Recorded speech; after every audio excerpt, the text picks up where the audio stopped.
So yes, it is raining. It's the Pacific Northwest, you know. It's just water. It's only water.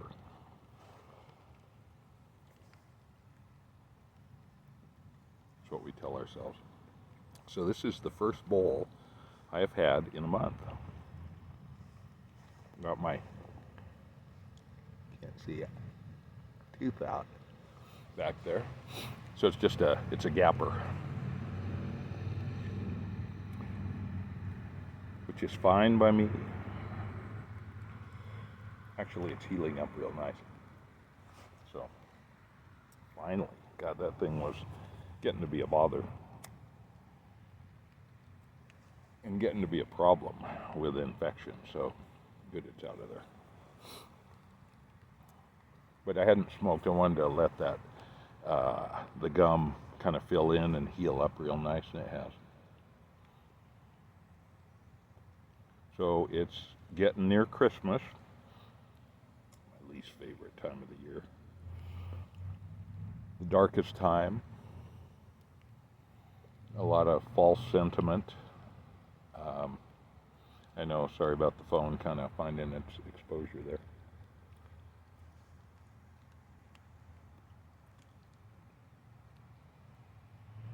So I remember I'd asked, I didn't actually ask my grandpa, who was a small town doctor in Nebraska, but I did ask my aunt, so did a lot of people die this time of year? I would have thought they would, you know. It's just like, ugh, it's dark, it's cold, you know, you're trapped indoors a lot of times. Especially as you get older, you know, you just don't have the endurance, the stamina, the physicalness kind of goes away, and it's a toilet bowl spiral, you know, if you're not careful. So, and stay active. So that's why I walked to work today, down on my little trail through the woods, and I'll go down and pick up the mail. It's a mile round trip. So I find rather than walking on a treadmill, that just seems so kind of ridiculous. I get it. And for some people that works fine. That's great. But for me, I kind of have to integrate a little activity into, there we go, into my daily routine in order to get exercise. So.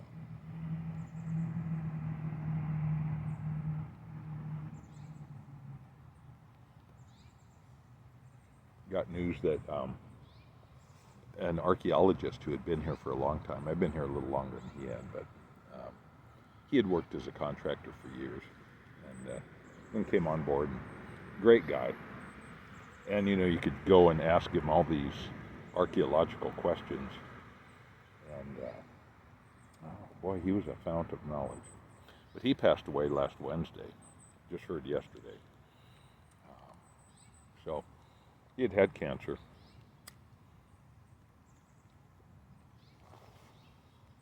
So yeah. You know, cancer. It'll get you. Well, our bodies aren't designed to live forever. You know, so the trick is to somehow make it so you don't suffer endlessly at the end, I would say. And people trying to extend their lives, you know, when you're younger, you think, oh yeah, I'm gonna exercise and keep walking and lift weights and don't lose that muscle mass, and you know. And it's easier to say when you're younger.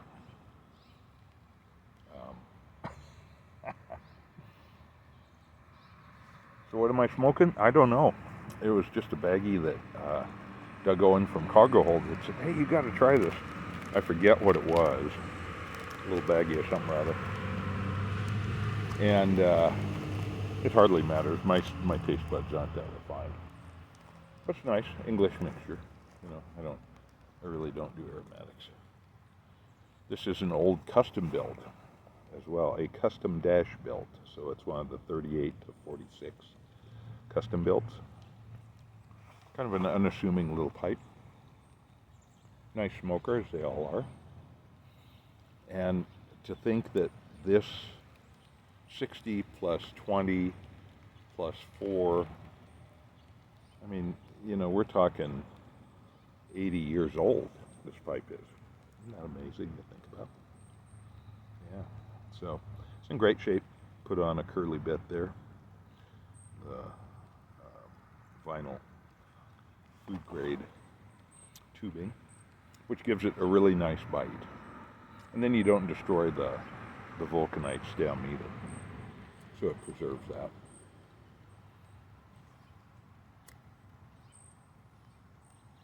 Like I say, I'm right down near the end. So it tastes good. I mean, after a month, I wasn't craving it. I like the ritual, you know, of choosing a pipe, the way the pipe feels in your hand, in your mouth. The tobacco is almost secondary to me. So, but I'm back. The truck got fixed. I did have to have it towed. I did as much as I could. I replaced little parts, made sure the fuel stop solenoid was working. The spare one that I had gotten from Amazon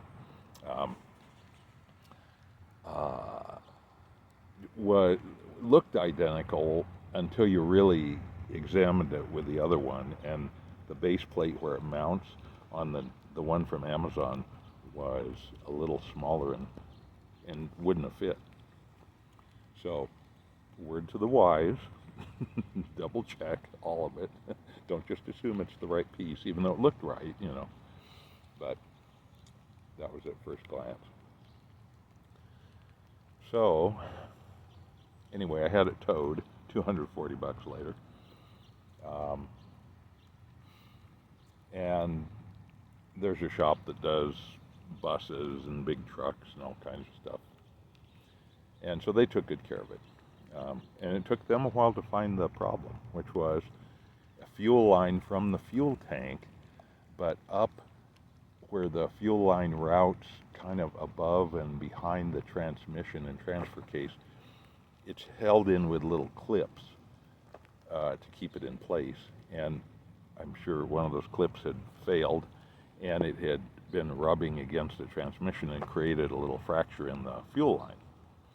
Well, I mean, it was way up there, covered in crud and crap, you know, because it had been dripping for a while probably, and so all the dirt and road dirt and stuff combined with the fuel, and it's got a few oil leaks, that engine does.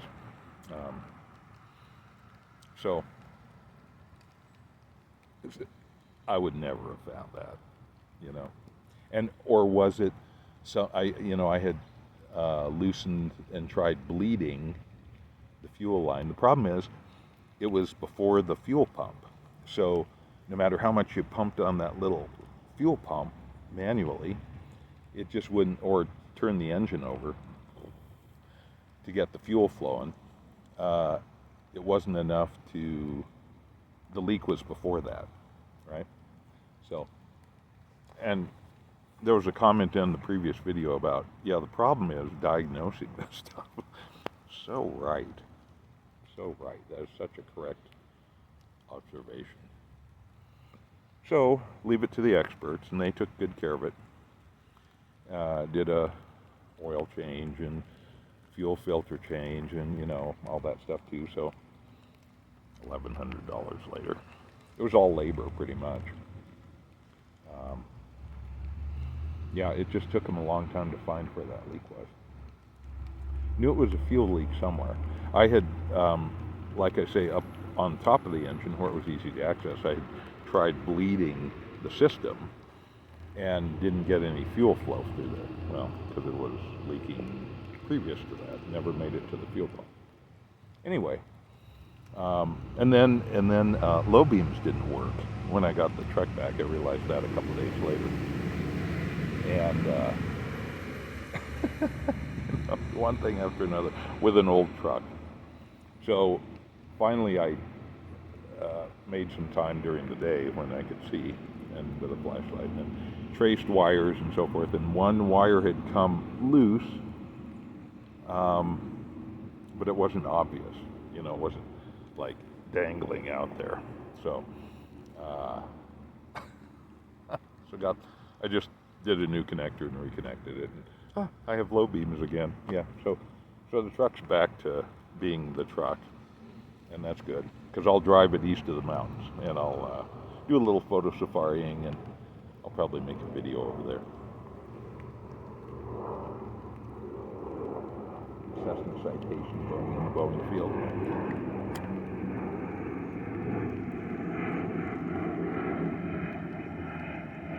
So life is good. The truck is back. I had to do some stuff for work that is out of my range of expertise. You know, it's like financial year-end reporting, and I won't go into it, but it's just like, it's kind of a train wreck. So I have my way of figuring things out, and so I took their finances spreadsheets and did my own, incorporating their data, which made sense to me. Like, here's our income for this grant, here's our expenditures for this grant, here's what's left, right? That's how I balance my checkbook. I don't know how you do yours. So anyway, finally, and it's an online reporting tool that was traumatic last year. Oh my gosh. Kind of like doing your taxes online, you know, when you don't understand what they're asking for. So anyway, that's done. So I have a few items on my list, and then I'm out of here for the year. We get a week off between Christmas and New Year, which is very generous. It's very nice. So yeah. So with the tooth and kind of a low grade infection and all that stuff, I just wasn't in my top form, and so I'm feeling good again. I'm feeling like I'm kind of back to where I was. Yay!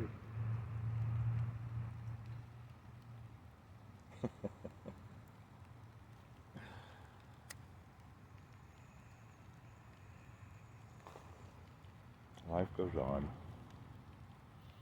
And everybody does it different, you know, you just have to do it the way you need to do it. Yeah. And kind of keep perspective if you can. That's where, you know, you lose perspective, like, fuck. But it's all good.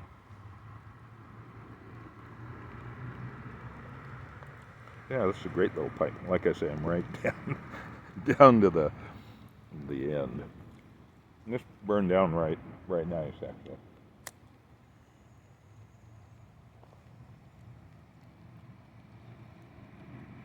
So I hope everybody's having a good holiday season. I'm sure you're not. That's how it is. But, you know, keep your perspective and enjoy it. It's all we have. You know, the present moment is where we're at. And that reminds me of this archaeologist, too, because he was an esteemed, well-known local archaeologist, regional archaeologist. And boom, he's gone. You know, can't ask him any questions. The moment is where life happens. And anything else is just a memory or a dream about what the future will be, you know.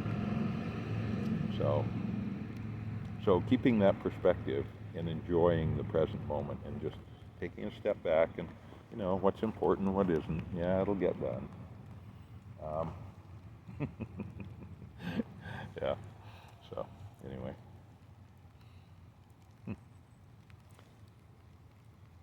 So I'm going to start enjoying a pipe, watching twilight fall as I like to. And so I'm glad this is back in my life too. And it's a good little tool of perspective as well. You know, it creates a calm space where you can think about things with a little perspective. And that's useful. That really is. So. Not going to be Santa this year. The fire department had somebody else who's doing a great job, and that's excellent. So, yeah. Life is good. We got a new tender. Oh, I'll have to do a video on that when it gets into service. Yeah. So, even though I love the old tender, it's just such a beast. But the duty crews don't really like it because it's so, it's a big 90s, early 90s over-the-road chassis. So they're like, that thing could get out of control. And they do. Water tenders are the apparatus in the fire service that kills the most firemen. So, because they're not as familiar with them, and they are different, and the center of gravity's high, and they're big trucks, 55,000 pounds. So they get out of control. The trick is to do no damage, do no harm, and then provide the water that you need to.